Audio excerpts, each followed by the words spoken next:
Hi hello praise Lord. Ziegenbalg அவர்கள் வேதாகமத்தை முதல்ல தமிழில் மொழிபெயர்த்தார். நம்ம எல்லாருக்கும் தெரியுங்க. புதிய ஏற்பாடை அவர் முழுமையாக மொழிபெயர்த்திருந்தாருங்க. பழைய ஏற்பாட்டில் பாதி மொழிபெயர்த்திருந்தார். இந்த புதிய ஏற்பாட்டை எப்படியாவது அச்சிட்டு தமிழ் மக்கள் கையில் கொடுக்கணும்னு அவர் நினச்சாருங்க. ஆனால் அப்பொழுது இந்தியாவில் இவ்வளோ பெரிய புஸ்தகத்தை தமிழில் அச்சிடுற அளவுக்கு வசதிகள் இல்லை. அதனால் அவர் எஸ்பிசிகே அப்படிங்கிற நிறுவனத்திடம் உதவி கேட்குறாங்க. அவங்க என்ன சொல்கிறாங்கன்னா, நாங்கள் ஒரு அச்சு எந்திரத்தை உங்களுக்கு கொடுக்குறோம் அப்படின்னு சொல்கிறாங்க. இவர் ரொம்ப சந்தோஷப்படுறாரு. ஆனால் அந்த அச்சு எந்திரத்தில் கோர்க்கக்கூடிய தமிழ் எழுத்து வடிவங்கள் அவங்கள்ட்ட இல்லாமல் இருந்துச்சு. அதனால் சீகன் பால்க் அவர்கள் ஜெர்மனில் இருக்க அவரது நண்பருக்கு தமிழ் எழுத்துக்களை அனுப்பிச்சு கொடுத்து, இது போல் எனக்கு அச்சு எந்திரத்தில் கோர்க்கக்கூடிய எழுத்துக்களை வடிவமைத்து அனுப்புங்கன்னு சொல்கிறாங்க. அவங்களும் அனுப்புகிறாங்க. ஆனால் அந்த கப்பலில் வர்ற வழியில் அது கிடைக்காம போகுது.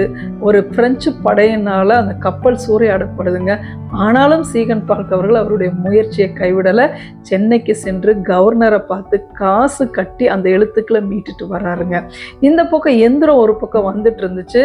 அந்த அச்சு எந்திரத்தை கொண்டு வந்தவர் பாதி வழியிலே இறந்துடுறாரு. அதை எப்படி இயக்குறதுன்னு தெரியல.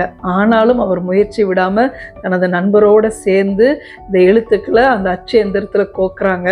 அந்த எழுத்துக்கள் ரொம்ப பெருசாக இருந்துச்சுங்க. அப்பையும் அவர் சோர்ந்து போகலை. மீண்டும் அந்த எழுத்துக்களை சின்னதாக வடிவமைக்கிறாங்க. அதற்கு பிறகு என்னாச்சுன்னா, பேப்பர் அவங்களுக்கு பத்தவே இல்லை. அப்பையும் சீகன் பால்க் அவர்கள் தன்னுடைய முயற்சியை கைவிடவே இல்லைங்க.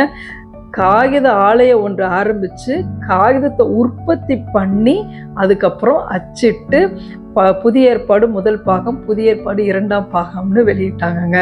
இந்த கைக்கு வந்து சேர்ந்த இந்த வேதாகமத்துக்கு பின்னாடி எத்தனையோ தடைகள் இருக்குங்க. அத்தனை தடைகளை தாண்டி தான் வேதாகம் இன்று நம்ம கையில் இருக்குங்க. வாங்க இன்னைக்கு வசனத்துக்குள்ளே போகலாம். உங்களை சபிக்கிறவர்களே ஆசீர்வதியுங்கள், உங்களை நிந்திக்கிறவர்களுக்காக ஜெபம் பண்ணுங்கள். லூக்கா 6:28. ரொம்ப சின்ன வசனம். ஒரு 2 முறை என்னோட சொல்லுங்க, உங்களுக்கு வந்துடும். உங்களை சபிக்கிறவர்களை ஆசீர்வதியுங்கள், உங்களை நிந்திக்கிறவர்களுக்காக ஜெபம் பண்ணுங்கள். சொல்லுங்க. உங்களை சபிக்கிறவர்களே ஆசீர்வதியுங்கள், உங்களை நிந்திக்கிறவர்களுக்காக ஜெபம் பண்ணுங்கள். இன்னும் ஒரு முறை சொல்லாங்களா?